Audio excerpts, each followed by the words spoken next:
I went to LA, but... Yeah, how was that? It looks fun. Was it a bachelorette party? His bachelorette party. Fun. Yeah, for my friend. She's getting married. You made your own Barbie? I did! Oh my god, wait, I should actually show you. I really want to see it. Okay, so what happened was I see these little bags and they're beautiful, like holographic, like the holographic bags. And they look cheap AF, but also so cute. And they say like World of Barbie on it. And then the Barbies themselves, they say that like you can only get those bags if you build your own Barbie.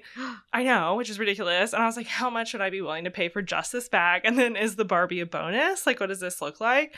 And so I went ahead and built it because the box also, which I plan on using like in my office as a set decoration pretty much, says like build your dreams. Wow. So cute. Cute. Yeah. And then I get my cute little holographic bag, which I'm totally taking to the Barbie movie premiere. I'm so excited. I'm trying not to get too hyped, but it has... Greta Gerwig is like one of my favorite directors. I've liked every movie she's done. And it has a great cast. Well, I read that it wasn't Margot Robbie as the lead initially. Yeah, it wasn't, even though she's like the perfect Barbie. It was that one girl that's, oh God, the Amy Schumer.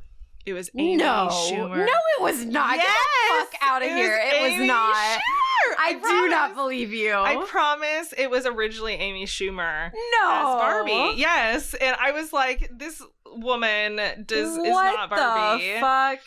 That is so crazy. Oh my gosh, it's gone through like a million script rewrites. And then it went to Greta Gerwig, who completely like rewrote everything. Like redid everything, didn't use anything. Yeah. And cast Margot Robbie. Wow, what a journey that movie has been on.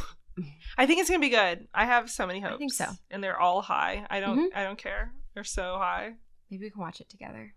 Do you want to join our watch party? Yeah. We're going, I think. Okay. Yeah. I'll add you to our Barbie chat group. Okay. I'm going to crash. We're going to meet your friends. You are required to wear pink. Got it. We are dressing up. Yes. And I may or may not bring my Barbie to sit in the cup holder next to me. Nice. Okay, I'm really glad that I'm inviting myself to this because I had mentioned to DK that I wanted to see it opening night, and he was like, really? And I was like, yes! Yes, really! Yay. All right, video games. Video games. Pew, pew, pew, pew. Oh, this isn't a fighting game. Never mind, I take it back. Maybe. Not really. It's not at all. Not at all. Okay.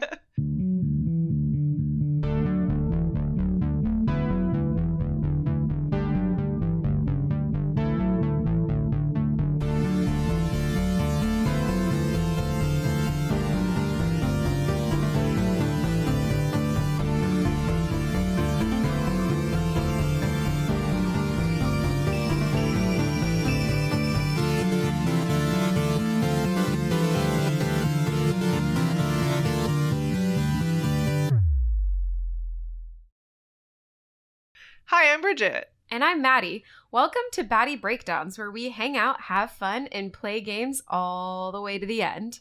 Today, we're going to talk about Return of the Obra Dinn. We'll give you the breakdown from its creation to its critical reception, and then we'll take you on a deep dive into the game as we share our own experiences and opinions while playing it. We'll close with if we recommend it, who we recommend it to, and last but not least, our personal rating. With that, let's sail away. That one was so good. Let's sail away. Sail away, come sail away with me. Okay. All right. Game description. Yeah. Bridget. So I took a look at Steam, and I'll read you the Steam description. Yeah. Lost at Sea, 1803, the good ship Obra Dinn. I love it. That's the end. That's the end. Really love it. That's all. And so if you guys don't understand what the game is, congratulations. You can tell that Lucas Pope wrote that. Yeah. The creator wrote that. For sure. I dug down deeper into the actual about to find a little bit better of a description for what the game actually is, because I figured that probably wasn't a good way to describe it for this podcast. Chopped together, an insurance adventure, that's right, insurance, like an insurance collector, with minimal color. Return of the Obra Dinn is a first-person mystery adventure based on exploration and logical deduction. That's kind of the TLDR that I got from their about. as we dig into it, I'll say that I disagree a little bit with describing it as an adventure. I think the setting is adventurous, and I think the story is adventurous, but I think the game itself is a puzzle game. Yeah. And it is not an adventure game in the typical sense. So a little bit of some extra spice and flavor there. But yeah, that's kind of high level what Obra Dinn is. And Maddie, would you like to talk a little bit about how it is made? Yes. So I already mentioned his name, but this game was created by Lucas Pope and his team of people. He has a team of people? Well, the credits had people in it. I didn't do too much research. He's the main creator, but he did like credit some other people and voice actors and stuff. But the main guy is Lucas Pope. He started making it in 2014 and released it in 2018. And he made one other game before Return of the Obra Dinn called Papers, Please. Have you played that one? Papers, Please. You played it? You haven't? No. Oh my god, it's so good. I know, I've heard it's really good. Okay, I can't believe you had played Papers, Please and not Return of the Obra Dinn before this podcast.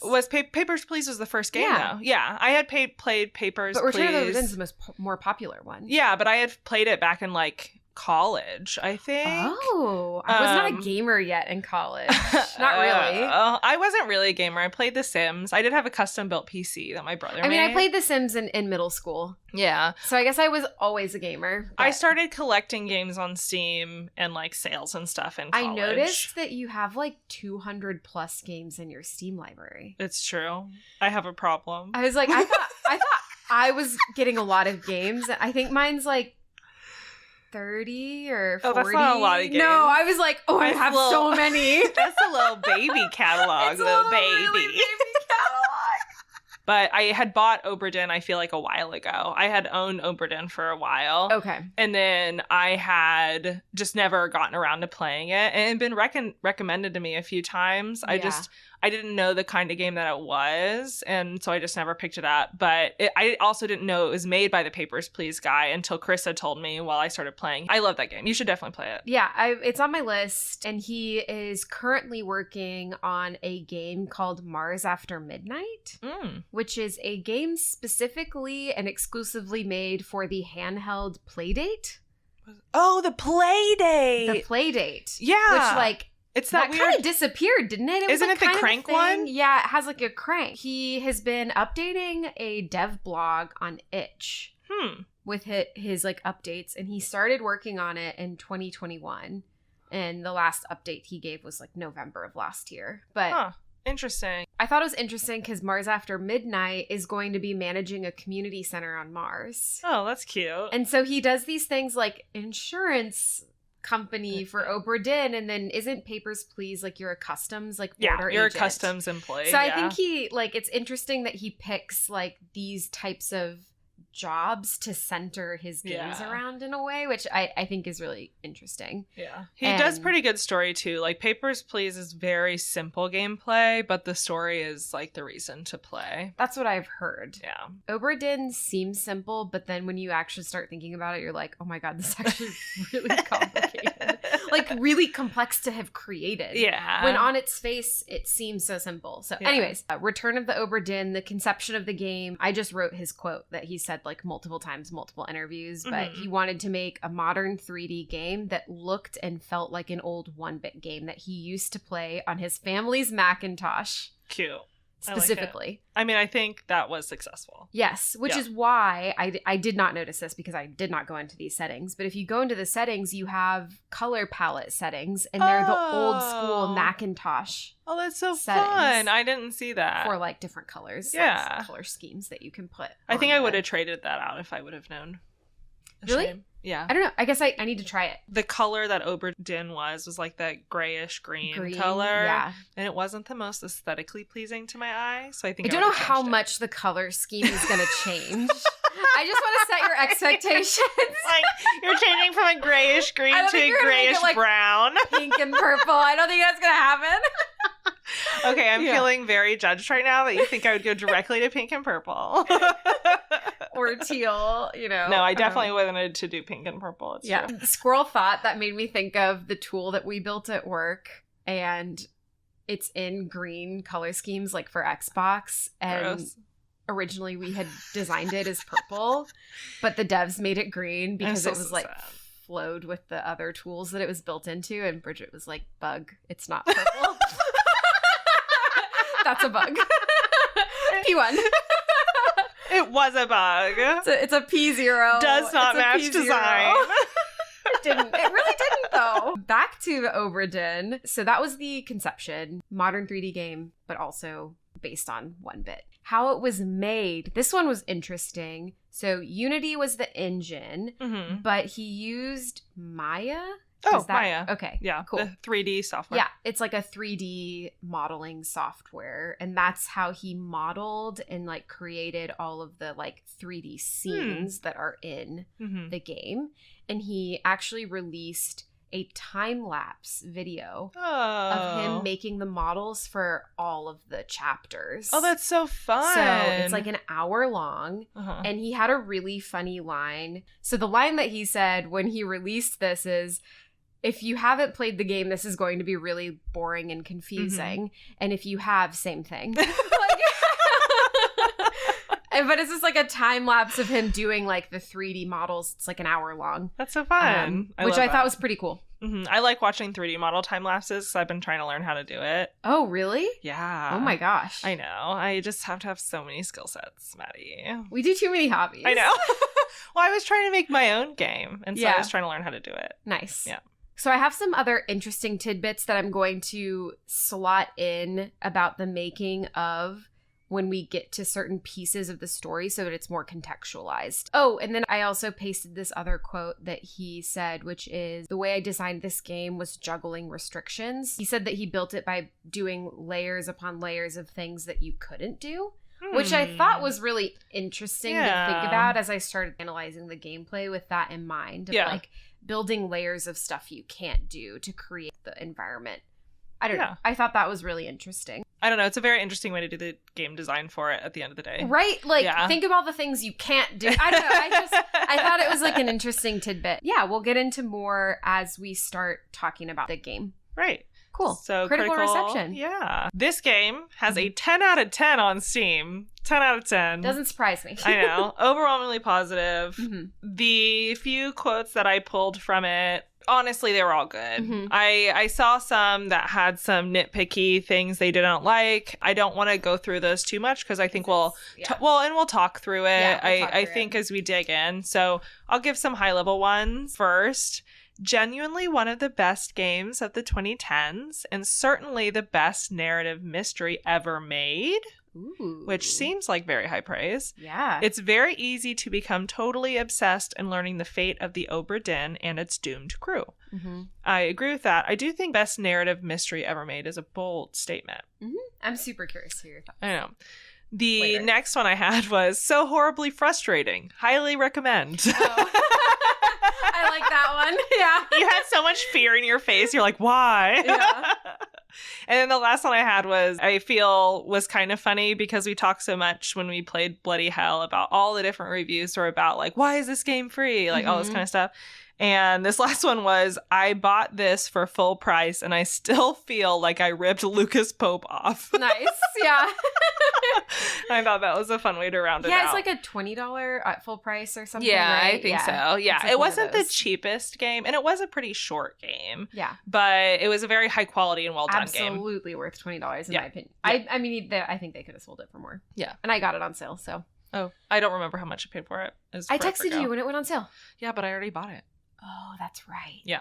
All right. You want to jump in? Yeah. Let's sail away. Dive in to the game. All right. First impressions. I think you're up on this one. Okay. I'm up to bat. Yeah. Okay. So this is kind of funny and I feel kind of bad, but I don't because I've got pages and pages of notes now. But I took almost no notes when I played through it this time. Ooh. Because... Well, here, I'll just read you the 4 lines of notes that I had. Oh, I love it. From beginning to when I played through. Damn this fucking music. I am here. I'm just going to be sitting on this screen. Going to be playing this the next time I need to get shit done because it was so intense. Yes. Those are my first notes. And then my next line, which is the last line of note that I have. Okay, I finished it. And I didn't take notes because I was so into it. Yeah. Yeah. Honestly, the game started. Yeah. I was in it immediately.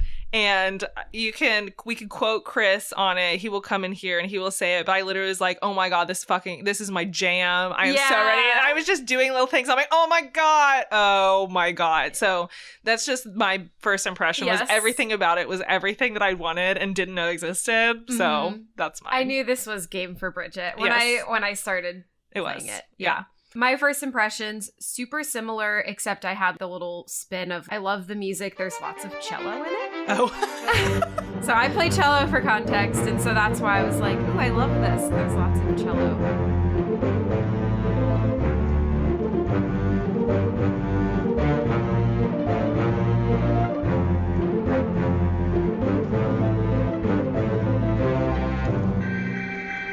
The other one is, oh, cool, the main character is a woman. She was? It was a woman. I don't think I knew the gender. Did I know that? She talks at the beginning. Oh. And I thought, so like, one, the art style was awesome. The music was awesome. Like, the art style is just something I'd never seen before. Super just new. And I love when games do something different, and movies like do something different with art style. Yep. And then the main character is a woman who was like on board the Obra Dinn, or their voice was a woman. Yeah. I'm upset I missed that. I just totally missed it. I just thought it was cool. I thought the guy that sailed you out was funny. Yeah, he was. Because he's like, oh, it's too heavy. I really liked the way that he introed the game. When you jump into the game, the text is on screen, but there's not animation really along with it. It's just the voice acting with the words on screen. Yeah. And I really actually appreciated the vibe that it gave off, paired with the 1-bit art style. Yeah. Because it really built an atmosphere like right away. Yeah. Super creative, obviously. So for this next part, for everybody listening, we are going to start diving in. Now, this game is a puzzle game. So there are things that can be spoiled, not spoiled. So we're going to try to avoid specific puzzle spoilers until later in the episode, and we'll tell you guys when that's coming. We will be talking through the story, except one very fun ending piece, which we'll also save for after the spoiler section. But we will get more into the story here beforehand. So just a pre-warning on that. If you want nothing spoiled, then go back and play and then come back and listen. Yes. Yeah. Because the first thing that happens in this game is kind of a spoiler in and of itself. And so if you want to be totally surprised, pleasantly surprised, yes, please come back to it later. I was really delighted not having any expectations going into it. Yeah. There were a lot of gasp, oh my God moments that happened. And I am very happy that I got to live those. If you are one of those people that does not want anything, come back later. If you don't mind for like a little bit, stay. Yeah. But we would definitely recommend the game. So just go play it. Okay. We said that like 5 times. Great. So it has been communicated. Cool. Do you want to kick off with how the game begins? Yeah, I will. So the game starts at the end. Yeah. Which I love. The whole premise of the game is you are on a boat, and I mentioned that the main character is like a woman-sounding character, and this funny old guy is rowing you to the Obra Dinn. And you get on the boat, and essentially you have a book, and you are given a compass. And when you open the book, it has a note written to you that says, find out what happened to all of the crew. And you start with a ledger, and you start with 2 pictures or illustrations of the crew. And the ledger is empty from a fate perspective. And so the goal of the game is to figure out what happened to all 60 people from the crew and passengers of this boat that went missing, because everybody has gone missing. Right. The boat washed up. The boat itself was gone missing. Yeah. And it washed up and no one was on it. The whole purpose of the game is, as the insurance adjuster, you need to figure out what happened to all these people and whether or not to pay them money or to charge them money is kind of the goal. Which is kind of funny. Yeah, I like that. Yeah. Like I said, you start with a completely empty book except for the ledger and then the 2 illustrations, as well as a map of the boat. Right. And once you get onto the boat, you just start walking around. And when you stumble upon your first corpse, that's when you realize what the compass does. The compass kind of appears in front of you. You press your button that you're doing. For me, it was the space bar because I played it on the computer. You press the space bar and then it does a whoop, whoop, whoop, whoop, whoop spinny thing. And you start hearing audio of a scene, and then it kind of bums onto a 1-bit but in 3D layout of the scene that you just heard. Yeah, it's like frozen in time. Frozen in time. Yeah. You weren't actually transported back in time. Like, you couldn't go everywhere on the boat. It's not like you were transported back. You couldn't talk to anybody in the scene. It was just like the moment of death that occurred. Yeah. You appeared in those like last couple of moments before their death where everything is frozen and the person is in the middle of dying. Yep. Yeah, but it causes some super breathtaking scenes, in my opinion, because of the way that they do it, where they have the dialogue on screen, and then the dialogue turns off, and then you, again, bum into the thing, and it's so dramatic. I love it. It's really dramatic. It's really cool. You can walk around it, but with the limitations that Bridget mentioned. Like, you can't walk around the whole boat, but part of it is trying to find like stuff that you maybe missed the first time you walked around. Yeah. Because you sometimes have more stuff to see than you originally thought. And the other thing that's really interesting is the first time you watch it, it is kind of timed by the amount of time that you spend on that scene. And the other mechanic is once you're watching a scene, you can press, it was the tab on the computer, and then it'll highlight the person on the illustration that it matches up to. Yeah. So the pieces of information that you're given is, in this scene, who was there. When you zoom in on a person, who that person is. Yeah. Not their name, just their picture. Yes, just their picture. Yeah. If you can see them fully. Because we'll get into that later. Yeah. And then the audio that you would listen to, and then like the visual that you're seeing. Yeah, and the audio does distinguish who, it gives you the full transcript, and it points out who the dying person is and who their lines are. So that's helpful. But it doesn't give you the names. Analysis. No, it does not give you the names. Yeah. Because like that's the thing that you're solving. Right. Like a part of what you're doing, right, is matching those faces to the names to their deaths or not deaths in some instances. Yeah. Exactly. If you've ever done any of those big logic puzzles, you have certain facts or certain rules about a person, and you kind of deduce down like, oh, this person lives in a blue house and this person has green hair and whatever. You like take just a bunch of facts that you learn in these scenes to deduce and say, oh, this person's the captain of the boat. And the captain of the boat met this fate because of the scene that I watched. And you learn little tiny pieces through every single scene that you have that really unravel everything together. Totally. So once you watch that first scene or walk around that first scene, it flips to that piece of the book because the book is organized into chapters of the story. You get the title of the chapter that you just walked in on, which is the end. And so you start at the end, and so essentially you see the last things that happen on this boat. I thought that was really cool and creative. Oh, it was awesome. Yeah. And it created an air of mystery that I loved. Like, because you know the ending, but you don't know how you got there. Exactly. And you're like, what's going on? Yeah. It was also I think he scaled the difficulty up really well, because those first few scenes are very much so kind of just showing you the mechanic of being able to like dive in, connect body to body, all that kind of stuff. Why are you giggling? Were you like, I was lost? I made a really stupid mistake on the first chapter. I just made a really dumb mistake that I'll talk. I don't know how much of the spoilies it is, but I also said I'm so bad at this. LOL, Bridget's gonna make fun of me. Well, I'm excited for it. So I don't feel like you can be bad at this game though. Like you can make mistakes, but yeah. Oh, the other thing that we should mention mechanic wise as you try to like start deducing people out is the way that he designed it. You can't just put a random name with a face with a fate, because it won't tell you yes or no, it's good or bad. You have to have 3 correct at a time before it like chimes and says, great job, you did it, like keep going. And so it's not something that you can really spam super well until you don't have a lot of ones left. Until the very end. Yeah. And which I actually did have to do a little bit for a couple of them. You kind of have to. Yeah. But they also warn you at the beginning, for some of these, you need to make some real logical leaps. This isn't going to be obviously told to you. So you have to be like really observant too. Yeah.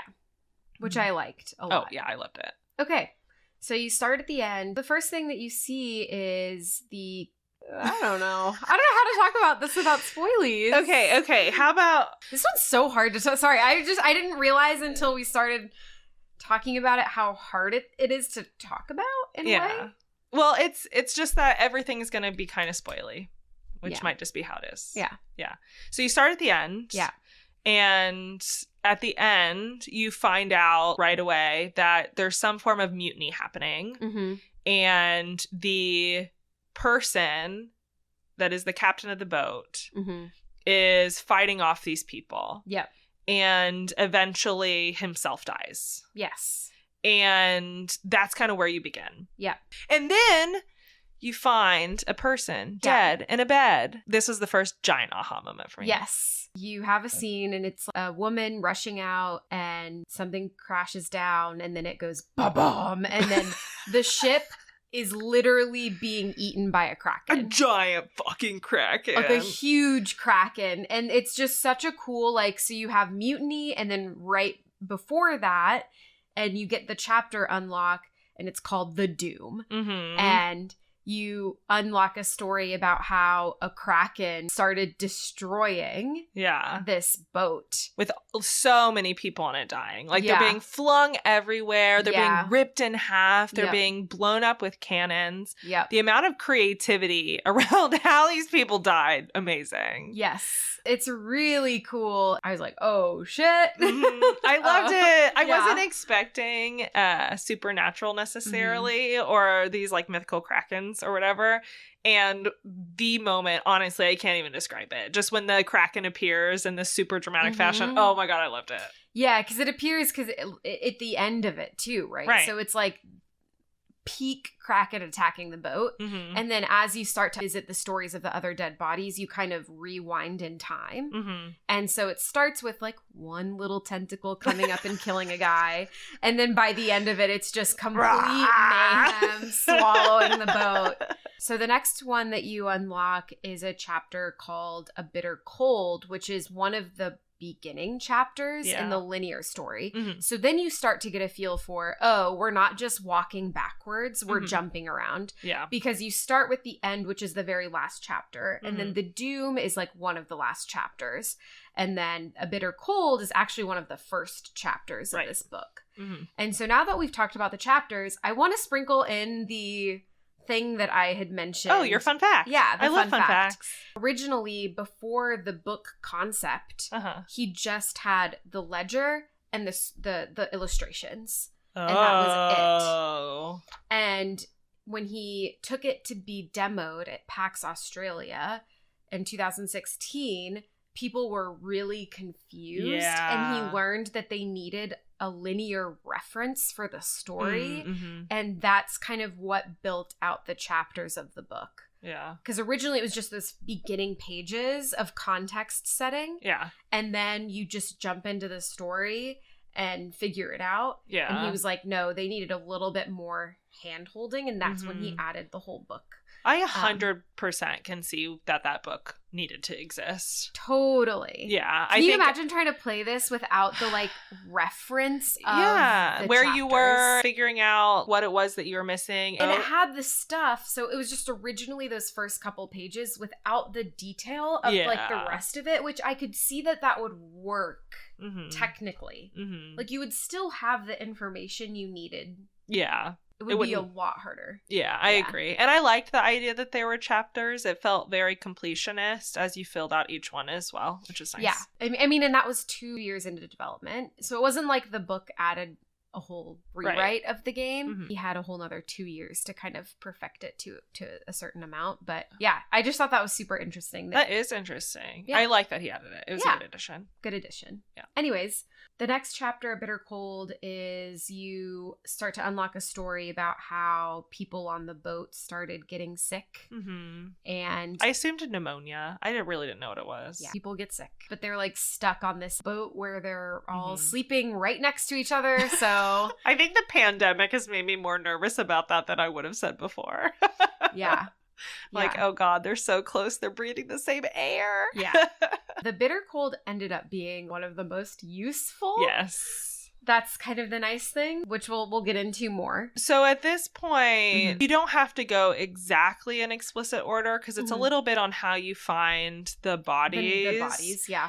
Totally. And some of them aren't accessible until you do other things. So you are forced a little bit into a story. But I think the one that I landed on after that was Escape. That's what I did too. Yeah. I was curious to compare with you because I didn't know if it was linear or if it just... To me, it felt like it could be unlocked in multiple orders, but I don't know if you just wanted to make you feel like it did. Well, okay, so what I noticed is while you played through it, if in a scene somebody opened a door that was locked, you can now go into that door. So I think we have the same unlock order. Yeah, probably. I have Escape next too, and then Murder, Soldiers of the Sea. That sounds like what Unholy Captives, The Calling, Loose Cargo. Yeah. Okay. Cool. Yeah. It's kind of fun in that he designed it in a way that makes you think like, oh, maybe I could have unlocked this in a different honestly, order. going into this podcast, thought that that's probably how it worked. Yeah. Okay. So I thought that's cool. Anyways. The Escape. Yeah, the Escape. Go for it. Yeah, so the Escape happens a little bit after the Doom. So the Kraken's attacked. And Escape is just people trying to get off the freaking boat. Fuck yeah. They're like, get me out of here. This is insane. Yeah. We're being attacked by these goddamn bloody Krakens. Please, God, let me out. It's an interesting one because you start to see a lot of kerfuffle between two groups. It's a lot of kerfuffle because people are like, Jesus, I need to get off of here. And people are fighting for like these last boats. It's just a very normal human, oh God, everyone wants to get out of here thing. I'll save it for the spoilery section, but this one's really fun for other reasons. Okay. Yeah. Okay, fun. But pretty much like you start unraveling just people want to get off the ship. Of course they do. Yeah, of course. Who wouldn't? Yeah. The next one you unlock is Murder, which gives context to one of the illustrations that you get. Murder. I cannot tell you how happy I was when Murder popped up on my screen. I was like, oh my God, there's Murder. Murder. I love Murder. One of the illustrations that they give to help you visualize faces and stuff is called Justice at Sea. And it's a scene of them firing range, like firing squad style, killing someone, and it's called Justice at Sea. And Murder is the chapter you unlock where you get a little tidbits of what led into that. And so someone murdered someone, the other person, someone was blamed for the death of the murder and was killed for the death of the murder. Duh. Someone was blamed for the murder and then was consequently killed. Right. And that is the next thing that you unlock. Yeah. You also, I think, at this point, understand that some of the main characters in this group are trying to steal something. Yeah. So within this murder, you kind of get the vibes of like, oh, it seems like they're trying to take something and they were caught. That's kind of why murder is happening. So there's a little bit of intrigue at that point. And the other thing that I'll mention that's interesting is that the thing that they're trying to steal, you get like a quick glimpse of it very quickly. And it's glowing, and that glow kind of follows you in different scenes that you can find if you keep an eye out on where that glow is, which is also really interesting. Yeah. It's also more towards the beginning. Yes. Murder is near the beginning. Yeah. Yeah. The next one that you unlock is Soldiers of the Sea. Oh my God. I hated these. You hated Soldiers of the Sea? I know. I mean, like, it was a good chapter, but Soldiers of the Sea was horrifying. Yeah. It was so scary. Yeah, it was. It was awful. It was like these... Talk about it.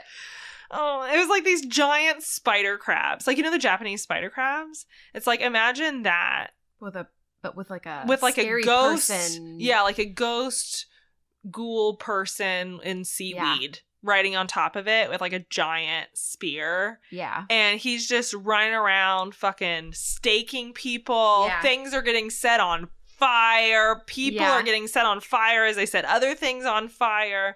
And this one actually had one of my very favorite ways that they unraveled the story in this one. So the way that Soldiers of the Sea actually starts out, and the way that a lot of these start out, is like each section has to start kind of with the end of the section in order to follow the deaths back to the beginning. Yeah. But this one was really interesting because you start on the edge of the boat and a little pathway around it. And all you can do is look through these slats. Yeah, into the center of the boat. And so you go and find these dead skeleton remains on the outside of the boat, and you can't move very far. So all you can do is walk around the boat and see through these little slats these horrifying spider crab ghost monster things as they start like staking people. And you're like, what the fuck? Yeah. It was really cool. I loved it. Yeah. It was really good. Yeah. I loved that. Yeah, that was great. It was a great way to unravel it. I feel like the whole thing was just excellent from a storytelling, like the way he unraveled it. It was really good. Totally. The next one that you unlock is called Unholy Captives. In Unholy Captives, the scene that you start to unravel is that someone has brought back a creature with a big ass tail with spikes on it. Yep. That they're carrying down into the cargo. Accurate. But you don't really know what it is, but it's spiky and it's big. Mm-hmm. Lots of people die. Mm-hmm. Once again. Mm-hmm. Yeah. But we don't know what it is. Yeah. Yeah. And then that leads us to the calling, which is where it kind of tells you a little bit what it is. Mm-hmm. So you see people that flee the boat, and they are getting attacked by mermaids. Mm-hmm. And it becomes pretty clear during that scene that it's like, okay, they're being attacked by these mermaids for reasons I don't really understand. And they eventually win somehow. There was like a weird magic thing that happens and explodes. And then for some goddamn reason, they pull the mermaids onto the boat and like take them back to the ship, which I still don't understand. No. It's not that I don't understand the story element of it. I just don't understand why somebody's that stupid. Yeah. Why they're that dumb. Why? Why they're that dumb. And that leads to the last thing that you unlock. Oh, and then in the context of the story, this is before the Kraken, but after the murder. Mm-hmm. The last thing that you unlock is the first chapter, which is loose cargo. Mm-hmm. And it is loose cargo killing people. Yeah, which it just really sets the like, okay. This is how that shit started. Yeah.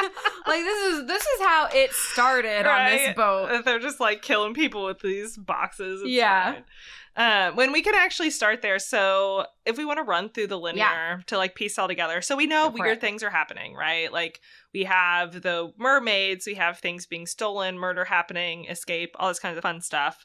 I went through and I wrote out a linear plot to make it easier to understand. And we're going to buzz through. Go for it. Yeah. I want you to do it. Really? Yeah. Okay, I'm excited. Because what happened was I wrote this when I was still like reeling after finishing this game because I was like so into it. So it's a vibe. You start off, you're leaving London on this boat.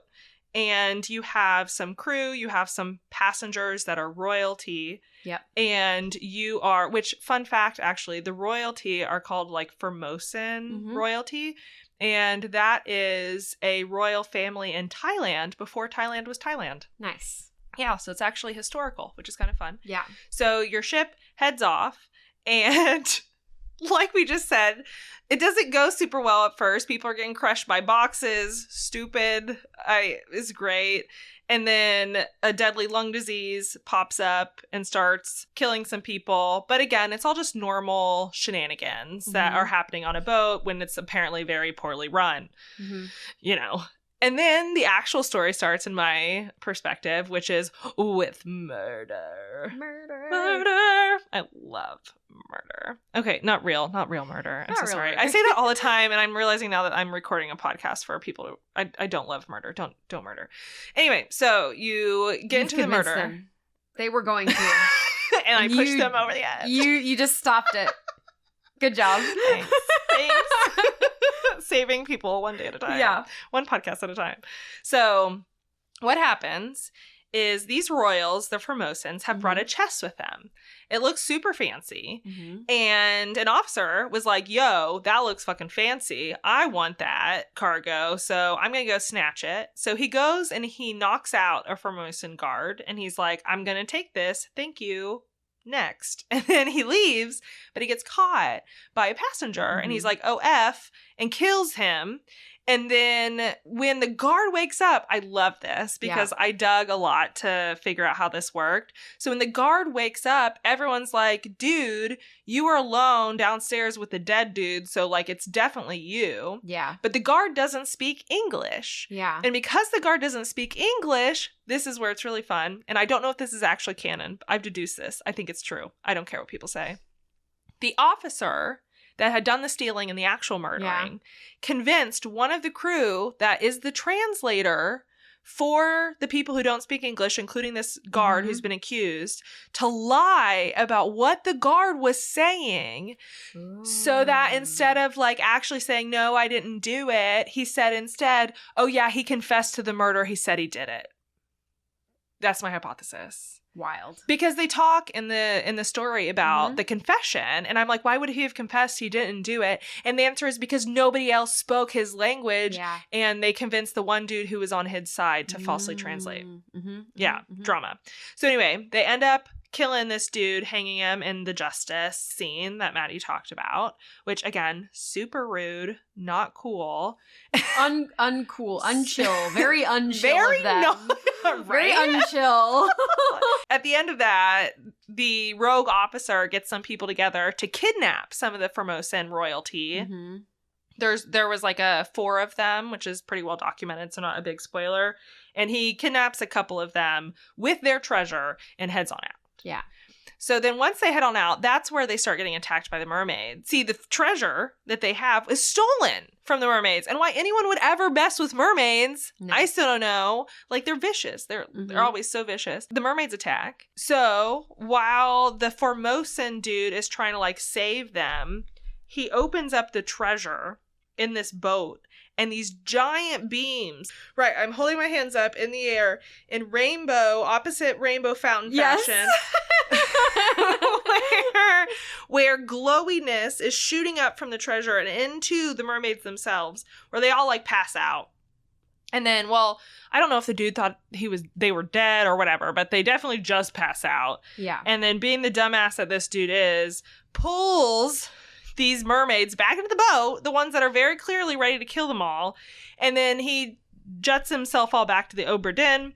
But at the boat, the last remaining Formosan dude was like, fuck you, bro, and kills him because he stole his peeps. Duh. Yeah, I'd kill him too. I'd be like, whatever, get out of here. But it doesn't really matter anyway, because at this point, the mermaids are on board and they're playing dead like fucking possums. Yeah. And they're about to cause havoc. Yeah. Which were the evil, unholy captive tail things for these mermaids. So they've pulled these mermaids on board because, again, everyone's made stupid decisions here. The last remaining Formosans on trial. Yeah. And they're trying to be like, yo, bro, what happened here? Tell us. And then while that's trying to happen, the dude gets spiked with the mermaid tail and everybody dies and it's madness. And then they somehow... This is wild to me. They somehow get these mermaids into really weirdly convenient pool prisons. Yeah. In the boat. Yeah. So, like, in the whatever the prison word is called. Lazarette. The lazarette. You're right. In the lazarette, they have these 3 pools somehow with giant metal lids. And they put these mermaids inside of the prisons. And the mermaids are like bad juju and shit. And so everything descends into chaos. Yeah. And that's when you get your spider crabs. And that's when you get your spider crabs, which come. And then you get your kraken. And then you get your kraken. And then everyone dies. And then the captain dies. And everyone's dead. And that's really what happens. And there's mutiny, obviously, because they're like, fuck this. Yeah, because they're like, fuck Shit's the captain. going sideways. Yeah. It's just absolute chaos. Try to escape. Some of them do escape. Some of them do escape, which is really fun. But it literally, like, that's it. Some idiot stole some shit from some mermaids and then decided to bring them on fucking board. Yeah. Yeah. And there's, like, one little secret-y bit in there that we'll get to that kind of wraps it all together. But at the end of the day, that's really what it is. Like, it's a pretty simple story. Yeah. Yeah. And when you put it all together, like, it makes sense. They stole some shit. They were idiots. And then came the Kraken. Okay. Done. Spoiler section. Spoilers. You ready? Yeah, I'm ready. Yay. Okay, so now we're going to go into the spoiler section where we're going to talk about the puzzle gameplay because we can't really talk about the puzzle gameplay without kind of spoiling it. Right. So I have too many fun things to say. Here it is. Okay. Do you want to kick us off? No, you kick us off. I've talked so much. The thing that I mainly was going to talk about, I'll give you my really dumb thing I did at the very beginning, which is when you are listening to the like, at first you don't know for sure it's the captain. You know that the captain is one of the characters in the scene, but you don't necessarily know which one. And I made the mistake of mixing up the captain and the officer because when Abigail runs out onto the deck in the Kraken scene, she says, Martin, where's my husband? And so I thought that her husband was Martin, not the captain. And so at the very end, I thought the captain lost. And I thought at the very end, it was Martin. Oh, well, that changes a lot of things. Dumb mistake at the very beginning. But then as I started to unravel the doom more, I was like, wait, this is not fitting together. And I wasn't unlocking anything. And I was like, something is like horribly wrong here. Yeah. So I caught it earlier. Like I caught it in the doom still, but I did not get the beginning, like, two people that seem really obvious. So that's why I was like, oh, it was so easy. It's pretty straightforward. And you're over there like, hee hee hee. And that's why I was like, we're just going to think I'm so dumb. Because for some reason, the audio, she was like, Martin, where's my husband? I thought she was calling for Martin, but she was asking Martin. She's asking Martin. I think none of that registered in my head because when the captain in the scene right before that kills himself, he does so by pretty much talking to this dead woman in the bed like he loved her. Yeah. And so I assumed that whoever that was, and I thought that was Martin. It was really dumb. That's what I'm saying. I was like, Martin, got it, unlock, done. Not even gonna give it 2 seconds ship it. of thought. Yeah, ship it. I don't think that was a super dumb move. I think it was... thank you. But anyways, I caught it pretty early. Yeah. I just thought that was like, I thought you would think that was funny. I do love that, and I am sorry that I called it super easy. No. The difficulty did scale well. The difficulty definitely scaled. Let's talk about our favorite puzzle. Yeah. So, well, okay. Or the ones that you're the most favorite. Yeah. Let's talk about the your favorite puzzles or favorite solves that you had. Okay. So, a few of my favorite solves. Yeah. Realizing when the dude dies of his lung disease that the fucking bunks have numbers on them that list the manifest numbers. Yeah. And so you can literally 1-to-1 map up the people in the bunks with the actual manifest, which is crazy. Yeah. That took me way too long to figure out, but when I figured it out, I was like, holy shit. I mean, well, because but you only see the shoes of some of them, which that actually annoys me, and that's in my felt way too hard bucket. Oh, really? Yes. Okay. The thing that I loved about that was just that aha moment that I had when I was looking at it, and I'm like, oh, that's a bunk number, and it's really obvious who is the dead person in that scene. Like, you can get him right away.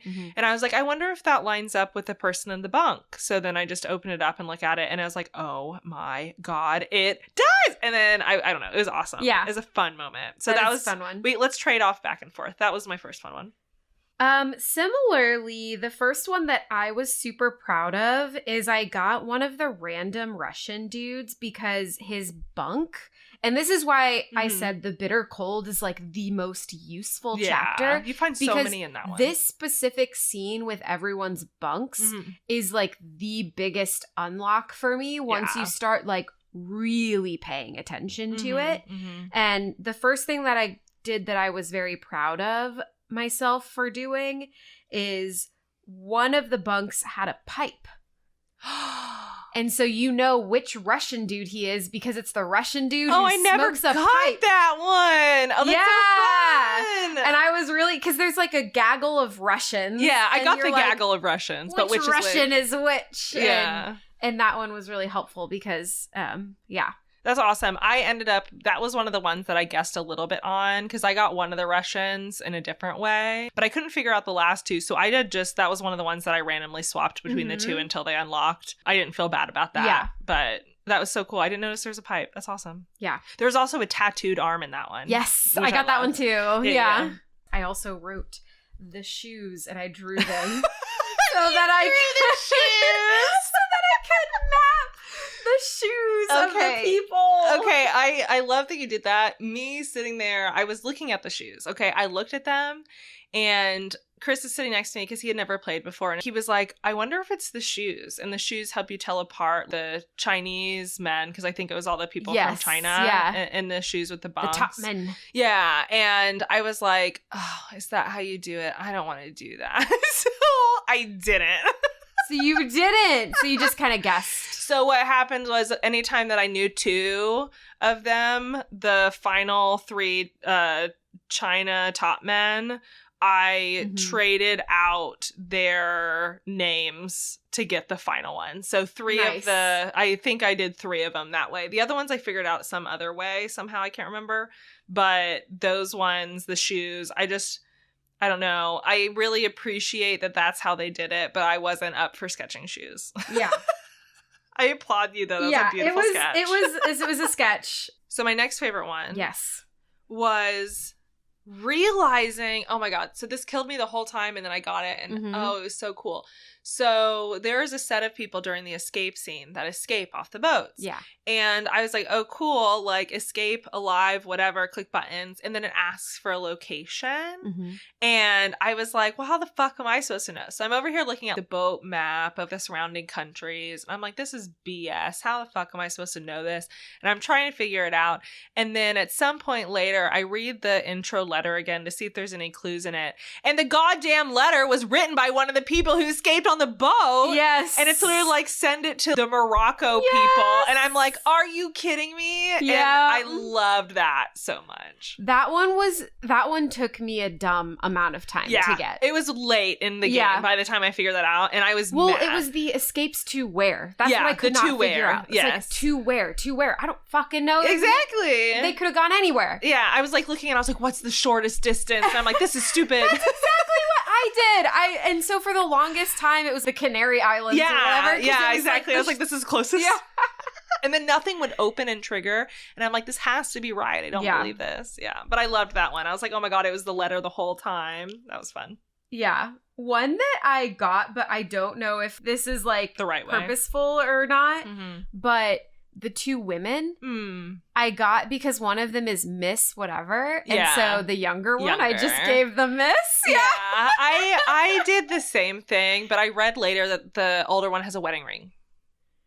Oh. Yeah. So you could like Miss not married. You can distinguish that way. But I totally did it based on age because you could tell. I'm an ageist. Yeah. Well, they also had a scene where the older one was protecting the younger one. Yeah. That's something that the older person would do, and she looks older, so I'm just going to make her older. Yeah. I think there's just multiple. I got that one really early, actually. Oh, I felt proud of myself. I don't think I plugged that one in until later, but I couldn't validate it. Three women. There's only 3 women. Or actually, sorry, there's 4 women, but one of them is a Formosa. Which was really easy to get. Yeah, very, very easy. Yeah. Okay, one of the other ones that I really liked, we already talked about looking through like the slats on the outer boat, which I loved. Yeah. But the last one that I had was during the escape portion of it, the only way to solve what was going on was by looking at all the background action of all the surrounding scenes. So you couldn't actually figure out everything from the one scene it was in. But if you go back in time to a previous scene, because it's like happening on a different level of the boat. But then if you go to the lower level of the Yes. boat, you can see the earlier portions of that scene. That one I loved because that was, I just thought, super creative way to do it, because you see all the steps piece by piece and all the different scenes go together. And it was a fun way to like explore the time like jumps aspect. I just really liked that part. It was really fun. Too.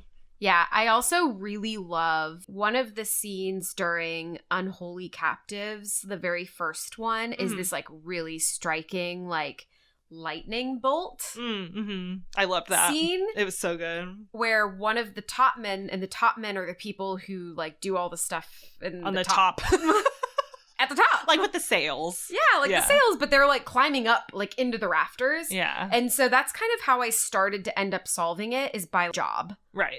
And I felt really proud of myself for that. Even though it's obvious that's what you're supposed to do. But I was like, oh, they're top men. So it's got to be one of these guys. Oh, these people are midshipmen. Like how you were like lining up like who they were hanging out with. Exactly. It makes you feel really smart. Yeah. You're like, ooh, I'm smart. I'm getting this. Yeah. I felt the same way. Yeah. I think it was because there were so many that you could get without doing that once you started doing that, it felt really cool, because you're like, oh my God, look at me deducing all these things by minor facts and scenes, you know? Yeah. Like I really liked it. Yeah. Do you have other ones that are your favorites? Those were my favorites. No, the lightning bolt was like one of my favorites. And then the Kraken ripping that dude in half was obviously like one of my favorite scenes, but it took me forever to get who that dude was. Did you accidentally mix him up with the Frenchman? Because that's what I did. Yeah. Yeah, in a way. No, not necessarily. Not fully. Oh, I totally did. I got him mixed up with oh shoot, I can't remember. But that one is tricky because it's like, oh, where's the Frenchman? And he's torn in half. He's torn apart. Yeah, but then it wasn't him. But it wasn't him. Yeah. So that one got me off track for a little while, and I eventually reversed it and figured it out. But that one, I liked that it was a little tricky, but it definitely got me for a long time. Yeah. Yeah. Okay, least favorites. Least favorite death, I think, and this is what we'll get into with like maybe my didn't love, which is mostly just what I'll say now of some of the specificity and the cause of death was annoying. It was rough, yeah. So, for example, during one of the mermaid ones, one of the Formosans dies and she's literally being eaten by a mermaid. But her cause of death is not eaten by a mermaid. It's not eaten by a beast. It's like clawed by a beast. Yeah, I also did strangled, and strangled worked. Yeah. But it was weird. But it's weird. She's literally getting eaten. Like, she's literally getting eaten. Yeah. I'm like, I don't know. I was like, does it need to be that specific sometimes? So that one was like one of my least favorites because I knew who she was and I was looking at her dying and I was like, why am I not getting this? Yeah. Yeah. I never used the by a foreign invader. I always used by a beast. Oh, I did too. The foreign invader there, I don't know if it was there just to be confusing or if you could actually use it somewhere. But for a while, I was using that whenever it was human shaped. And then using beast when it wasn't. But then I couldn't figure out the weird crab people because the ghoul's on the top. I'm like, are you a foreign invader and the crab is a beast? Or and so I ended up just doing everything beast. But I will agree with you that some of it I was just like, I don't know how I'm supposed to deduce or translate. I literally am looking at it and I don't know what to do. Yeah. But it did seem like it was kind of flexible in some ways. Some ways, and then in some other ways it was like too specific. Yeah. And I'm like, ugh. Well, and I think that one was my one that I really didn't like. The cause of death of John, the dude who got his leg chopped off. Yeah. As a part of one of the scenes, you get somebody who's carrying down a mermaid. Mm-hmm. And the scene that you see before is him walking down the stairs. Somebody else is getting killed because they all tripped. And you just see this guy kind of like a little bit falling down the stairs. That's all you see. And then in the scene after that where he's dead or like is dying, he's sitting on the ground and the whole conversation isn't actually really about him. It's about another person in the room that's getting hauled off to their little prison. And the guy is sitting there kind of dying, obviously dying. And you don't really hear him say anything or do anything. And they pretty much just tell him, like, oh, you're going to be okay. And that's all you get from his. All right there, John, or something. Yeah, like, it's going to be okay. I've seen worse. Because it's the surgeon guy, and he's, like, trying to keep him calm, right? Yeah. And that one was really frustrating for me because that one had so many context clues that you had to get that to me just felt like huge jumps that I didn't anticipate. Because what you needed to find was that there was supporting scenes in other scenes that showed a bloody knife and blood leading from the other areas, and the fact that his leg was missing in a different location and that somebody was getting hauled off to prison. All of that you had to put together to be like the dude being hauled off to prison chopped off this guy's leg. Interesting. So I didn't see the scenes before. I didn't. I looked it up afterwards because I was like, how the fuck? I put it together because it was one of the last things that I put together. I think it was the second to last thing I put together. Yeah. And I just assumed, because I was just re-listening to everything. Yeah. I was like, okay, why would someone be hauling this guy off? Maybe it is because he, like, chopped his leg off. Yeah. I didn't even catch the blood droplets or whatever. I was just like, okay, it makes sense that this is what happened. Yeah. Because they're like, what's wrong with you? Why did you chop off that guy's leg? Right, yeah. But I eventually made the leap, too. It was just the one that felt the most obfuscated to me, but not in, like, a fun way. Every other death was, like, clearly connected with the things happening around it. Yeah. And this one, you didn't even get a lead up to the guy getting his leg chopped off. There's, like, a huge gap of time there. And so that one was, I think, my least favorite one. Yeah. This one's not a least favorite of mine, but one thing that I got super tripped up on was in the Bitter Cold, when it's the group of kids helping the butcher slaughter the cow. Oh. And they say, all right there, Peter. I thought the guy throwing up was Peter. Oh, I think he was. No. Wasn't he? No. Oh. He's like, never been on a farm before, Peter? And it wasn't Peter throwing up. It was a different kid throwing up. Peter was the one, but he looked like he was going to pass out or something. Because there was the two kids, and one of them was throwing up, and the other one looked like he was about to pass out. And so then in the dialogue, it was like, you all right there, Peter? Or I can't remember. Like, well, I think I stumbled into that one because I don't think I realized there was a second person who looked sick. Well, the guy's throwing up. Yeah, I don't think I noticed that. Oh. I remembeed the scene, and I thought there was just one person that looked sick, and I was like, Peter. So then I thought, maybe they're both named Peter. And so I had them both, like, tagged as Peter. For the longest time. Oh, my God. I was just like, they're both Peter. This guy's this Peter, this guy's the other Peter, because there's two. There is two Peter. Oh, my gosh. Anyways. How did you figure out the difference between the English seamen? Because I just guessed. The seamen... I guess we're 12. It's okay. I made the joke the entire time I was playing. I did make a note that the seamen were the last ones that I solved. And how I solved it is when, again, the Bitter Cold, they say who is in the room. And so then you match that up and you say who is in the room, and it highlights the faces and it splits them into groups of two. So then when you say who's in the room in that scene, I wrote out the bunks that were in the room in that scene, but you couldn't see them. You're so good. And shut up. No, I didn't do this. Puzzle expert. I know, but like I wasn't about to spend time on that, and I only had like 2 people left, so I was like swapping some goddamn names. Oh no! So it's like in the room. So then these 2 guys were out of the room. These 2 guys were in the room, and it was these faces. And then at that point, one of them had one shoe sticking out. The other guy had no shoe sticking out. And so the one with the shoe sticking out was a closed-toed shoe that was black and had a circular cuff and had a pattern. And then I looked at other scenes of those 2 guys, and I was like, that shoe has a pattern, that shoe does not. It's this guy is this guy, and this guy's the other guy. I'm so proud of you. This is excellent. Shoes! So many shoes! I'm so proud of you. I did not do that bullshit. So many shoes. Okay, this is why I thought it was so funny. I legit thought like, oh man, I'm not very good at this game. And Bridget's just totally gonna like smoke me. And you only played it for 10 hours. I played this shit for 15 hours. It's because you spent all that time looking at goddamn shoes. I spent 5 extra hours looking and drawing shoes. You know what? proud of yeah. you. If there's anything that I've learned in all of my puzzling is that at some point you can back solve and there's no shame in it. Yeah. And that's what I did. Yeah. Yeah.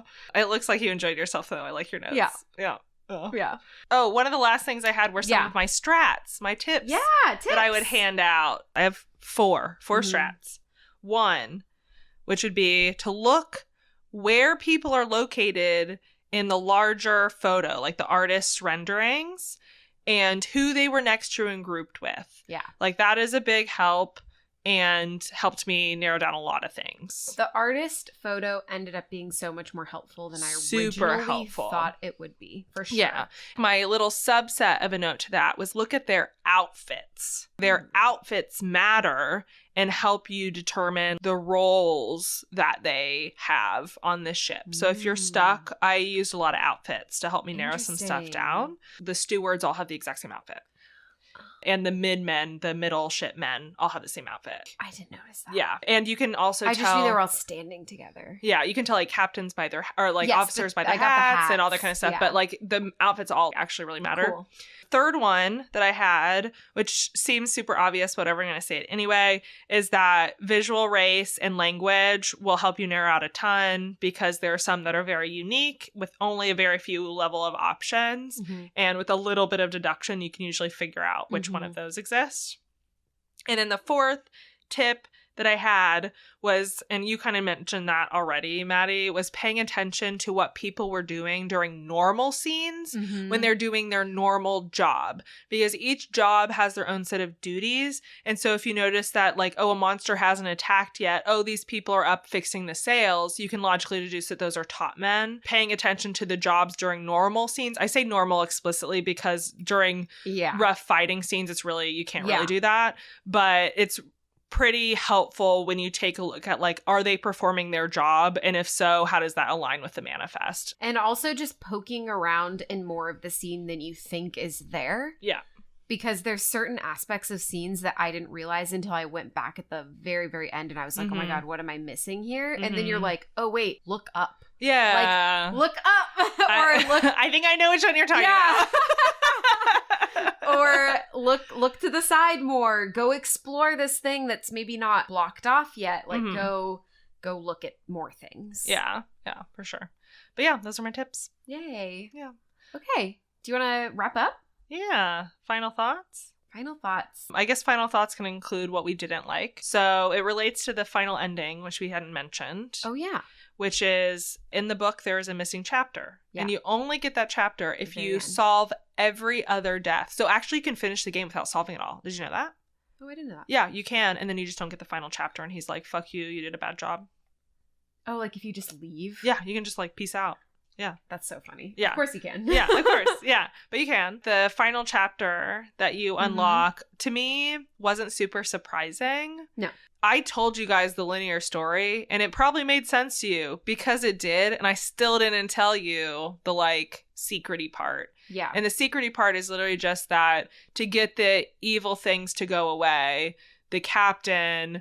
tried to threaten these mermaids by threatening them. Yeah, which was a choice. Great idea. Yeah, Great killed idea. A couple of them, and then one of the dudes, Martin. Rest in peace, Martin, not the actual captain. Not the actual captain, but Martin was like the best guy. He's the captain of our hearts. Yeah.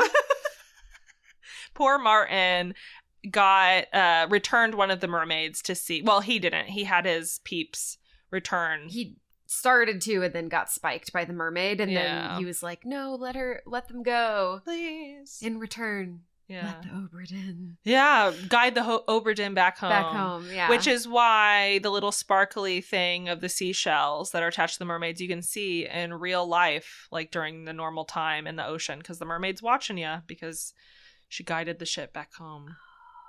Yeah. Is that what that was? Isn't that fun? Oh my gosh, that is fun. Yeah. I was wondering what that sparkly, twinkly thing was. Yeah, it was one of the mermaids with the little shells on them watching because it helped guide the ship back home. Wow. Yeah.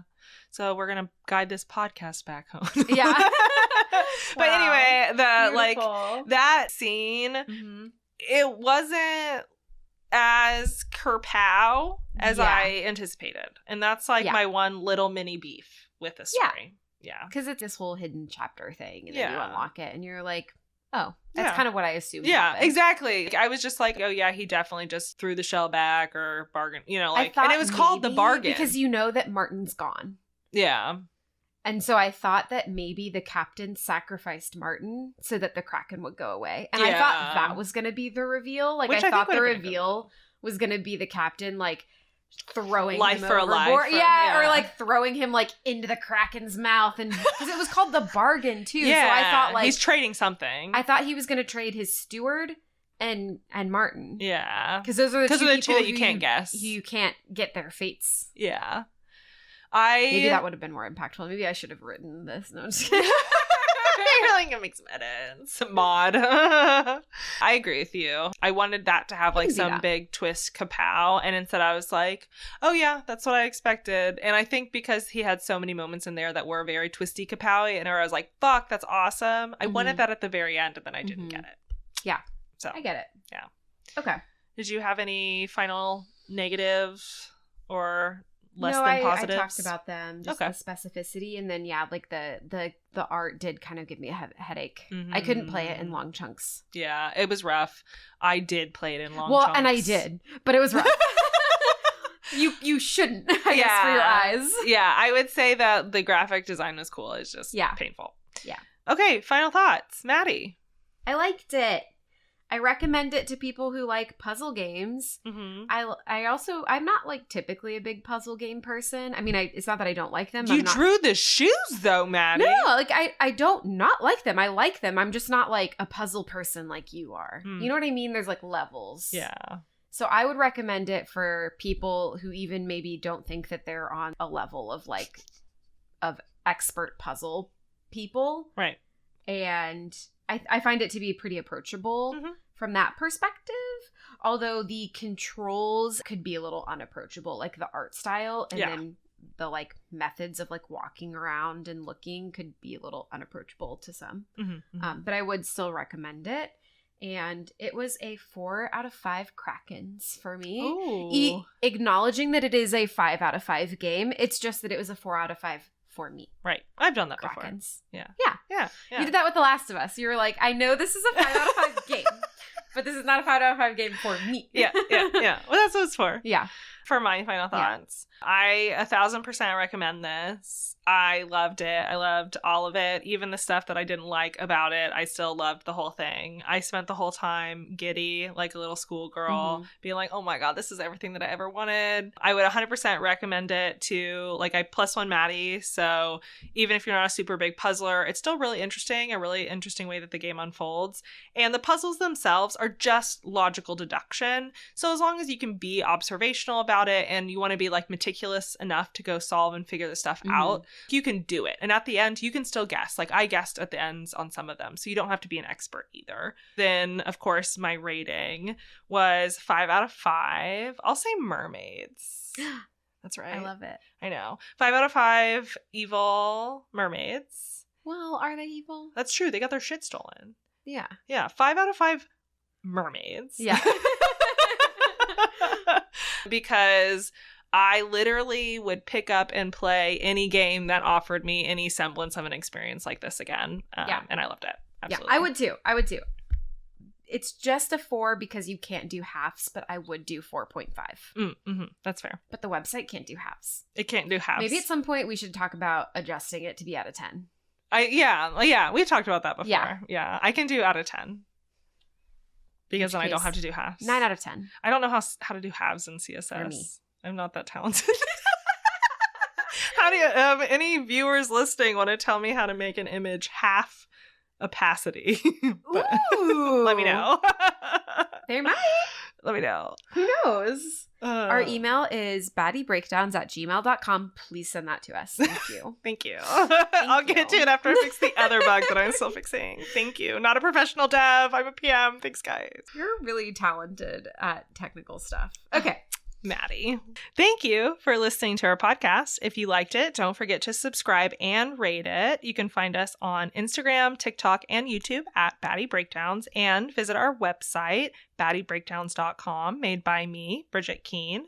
The podcast art was done by the always lovely Tanisha Vernicar, and the podcast was edited by Bridget Keene This today. time. Dun, dun, oh my dun. gosh, but usually my Maddie was A not. twist. Maddie's going on vacation. Have fun, Maddie. Join us next time to hear us two baddies break down Horizon Zero Dawn, which I've never played before, but Maddie has. Yeah. Yeah. So we're going to talk about it because I'm not going to be able to play a game while I'm in London. I thought that was going to be the end of your statement. You're like, so we're going to talk about it. Like, okay. Oh, and then one quick thing. It's my dad's birthday. Happy birthday, Dad. Aw, that's cute. Happy birthday, Maddie's dad. Okay. There we go. Woo.